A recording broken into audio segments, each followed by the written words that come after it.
Для принимающей стороны Олимпиады голы, очки, секунды, наверное, важны. Но прежде всего важна ответственность за то политическое мероприятие, что представляет собой Олимпиада.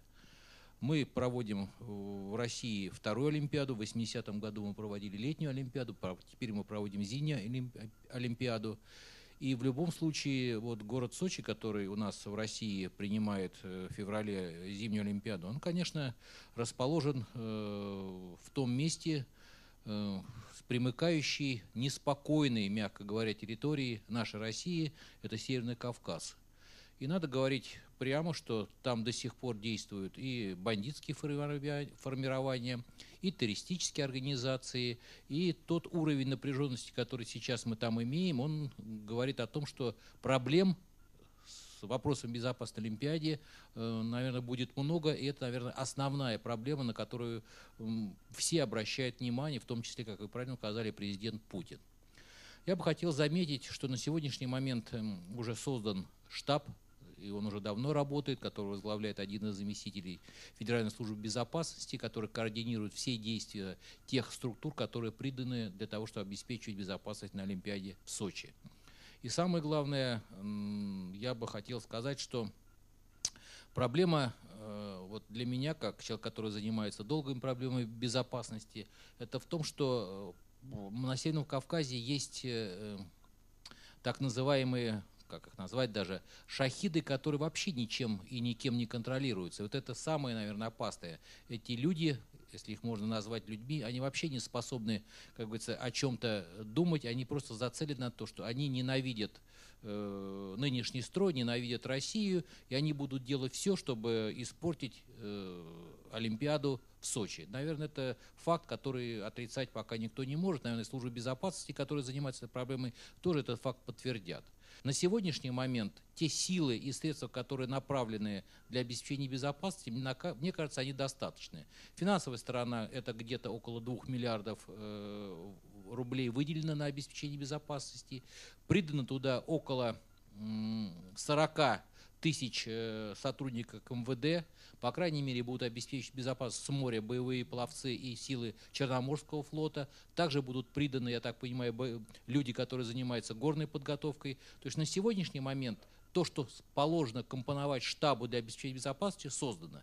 Но, повторяю еще раз, эта проблема пока чисто теоретическая. На практике, в любом случае, мы будем, и уже, как думаю, что есть к этому результаты, создана или уже рабочая группа с нашими международными, как говорится, товарищами, которые способны дать какие-то определенные, какую-то определенную информацию о том, как будут действовать зарубежные террористические группы или те люди, которые хотят испортить Олимпиаду. И я думаю, что взаимодействие с этими структурами, спецслужбами и Запада, как говорится, и Америки, наверное, мы готовы к тому, чтобы предотвратить, не дай бог, какие-то ЧП на Олимпиаде в Сочи.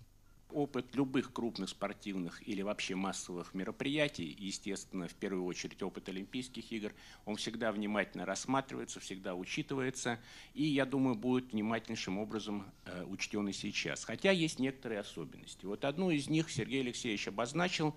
Особенность, я имею в виду Олимпиады в Сочи в сравнении с Олимпиадой в Москве и в Лондоне.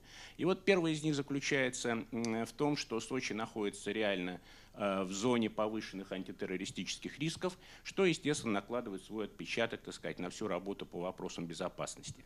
Вторая особенность заключается в том, что если в Москве и в Лондоне игры проходили в рамках одной городской агломерации, то в Сочи территориальная разбросанность объектов будет несколько выше. Это тоже накладывает, так сказать, определенные специфические моменты, и в частности, в плане передвижения, то есть в плане транспорта, транспортной безопасности. Третий момент, я бы назвал его, так сказать, временным. Опыт Москвы богат и полезен, он очень эффективен. Вы помните, что во время Московской Олимпиады никаких эксцессов такого характера не было, а те небольшие проявления, которые имели место, очень быстро и эффективно купировались. Но Москва – это, собственно говоря, 40 лет назад. Мир не стоит на месте, в том числе и терроризм, и контртерроризм, они тоже развиваются, тоже приобретают какие-то новые черты, грани, и это необходимо учитывать.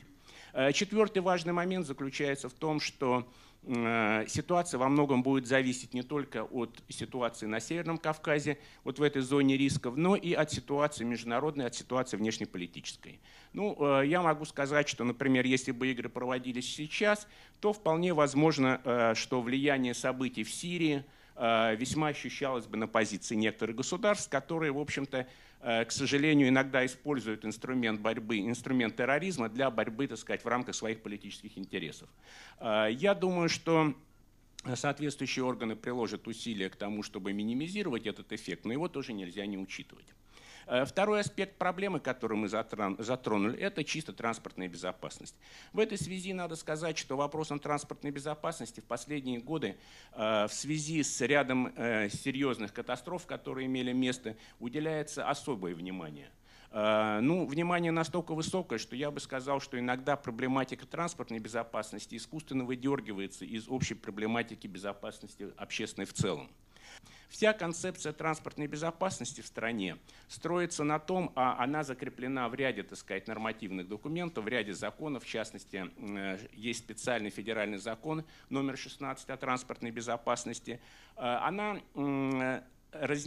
транспортные меры по транспортной безопасности, ответственность в зоне транспортной безопасности разнесена между государством и бизнесом, между владельцами транспортной инфраструктуры и транспортных средств. Мы, как представители транспортного сообщества, часто критикуем государство за то, что слишком большая доля ответственности перекладывается именно на транспортников, которые не имеют возможности, во-первых, профессионально эту тему рассматривать, во-вторых, не располагают достаточными средствами, ни финансовыми, ни техническими, ни людскими, для того, чтобы, так сказать, свои обязательства выполнять достойным образом.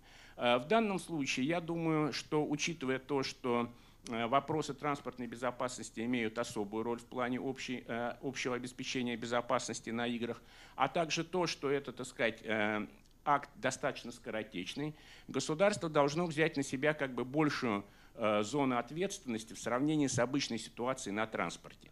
Очень важным элементом безопасности является подготовка не только профессионалов, привлечение дополнительного контингента сил и так далее, а некая подготовка тех, кто будет обслуживать Олимпиаду, хотя и не имеет прямого отношения к вопросам безопасности.